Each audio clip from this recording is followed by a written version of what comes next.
Hey guys, it's Randy for Thunderhorse Descendant. I'm here at Taylors Falls Bead Store and we are taking the copper torch painting class. Now this and Diane has been nice enough to show us how to do it. Here, then So I just did mine and we're going to move on to the next step. So that's exciting.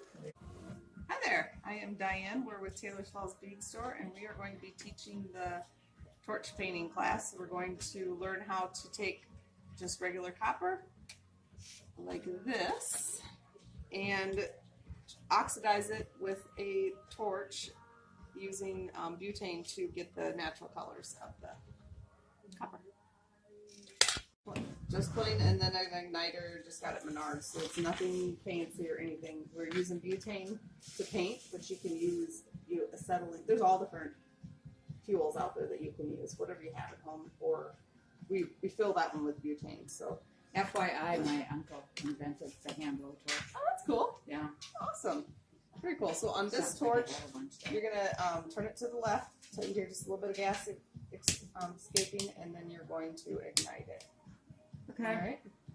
And then we're just going to heat it up. One of the things I recommend is you always have one of these in your hand so you don't accidentally go to grab your metal without. And trust me, it happens. So what we're going to do is we're actually working on getting this annealed, and we're working on getting the color to chases. That's one of the other ways to know, and you'll understand that when you start seeing it. Right now you just see the flame hitting it, and you can kind of see a little bit of the orange. Pretty soon you're going to start to see a rainbow come across the metal. Oh. And you start to see the reds, and that's where we would stop. We're like, oh, that's beautiful. Well, then the color would disappear. So then you're going to start to see those purples and blues. It's getting pretty hot. Went into that green, yellow color. But at this point, it would still, if you don't keep going, it would still. You get a little bit of that color, but it gets pretty mellow. What you see when you put it underwater is what it's going to look like when you spray it. So your best bet is to pick this up with your tools and pop it in water. But if you can see, that rainbow is starting to follow my flame. Mm-hmm. And so that is one of the tells that it's becoming annealed. So that's kind of a cool thing. But also my little Sharpie marker right there is almost completely gone. So I know that this piece is annealed. The color of it even now is really It is cool, really fun, yeah. So when I go to cool this, always shut this off. Don't reach across or anything like that. And then you're going to pick it up with two of these. And this is the opposite. You have to squeeze it to release. And so now we have an annealed piece. So that's what it would look like if we sprayed it right now, but we want to take it to another level and bring color into it. So we're going to take it with a smaller torch and color it. But first, you guys are each going to anneal your pieces. Smaller torch and adding color. But I got to get one of these that ignites. Okay, I have a quick question. Okay. So you're pulling out color. Mm-hmm.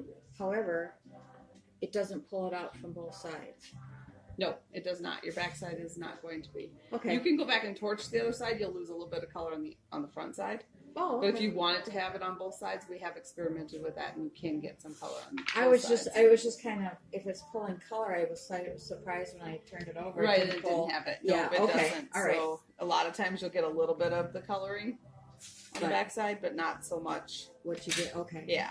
So, so what I'm going to have you do is you're going to just, this is a different style of torch. It's got butane in it. So to unlock it, you turn it to the left. To ignite it, you push in.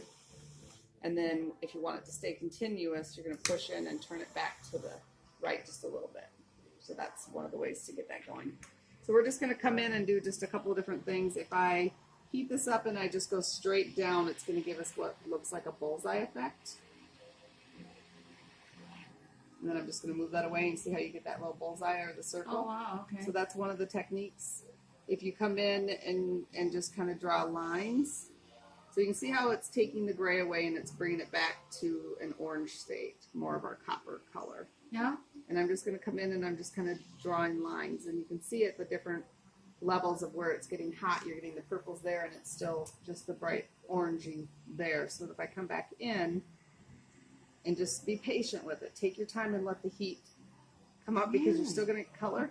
you can also stay above it and just feather in, and it's going to change the color. I'm not even touching the flame to it, but the heat from the flame is still changing my colors, and it's going to be a really fun purple blue day.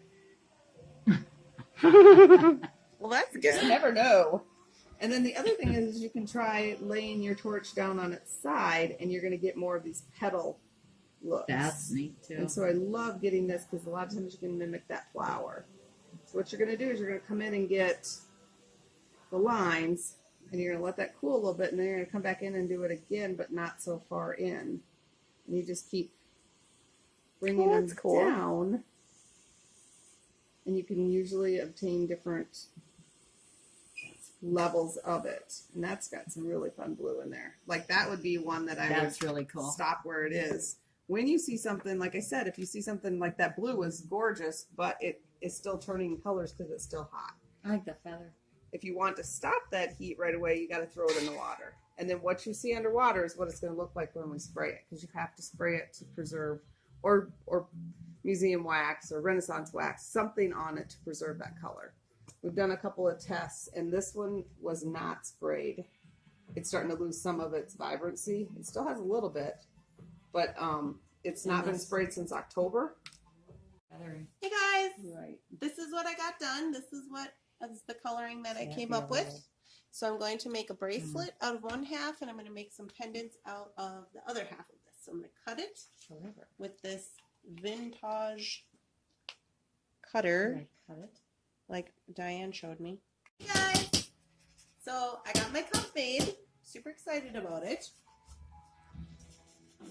It's supposed to be little flowers, right? And so when I put it on, I still gotta spray it. Yep. Spray. I gotta Seal it. I gotta seal it. Seals the color in. Sealing in the color. Right? So I'm not quite done with that, but that's what I did. And then now I'm gonna make these little pendants. Diane showed me how to make this like cool curled thing. Rolled bail. Oh, And I now like her term. I'm going to put texture on it. Yep. Okay, so here we go with the texture.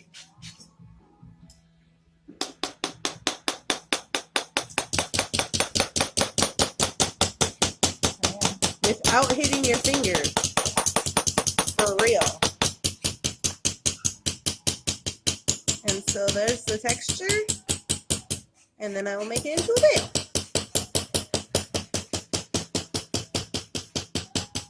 These are Randy's finished creations. Yeah, did it! And what we're going to do for the final step is we're going to take it and spray it with Rust-Oleum clear matte spray, non-yellowing, and it's just going to preserve the color. Check it out. We decided to put it on leather with rivets. Very good.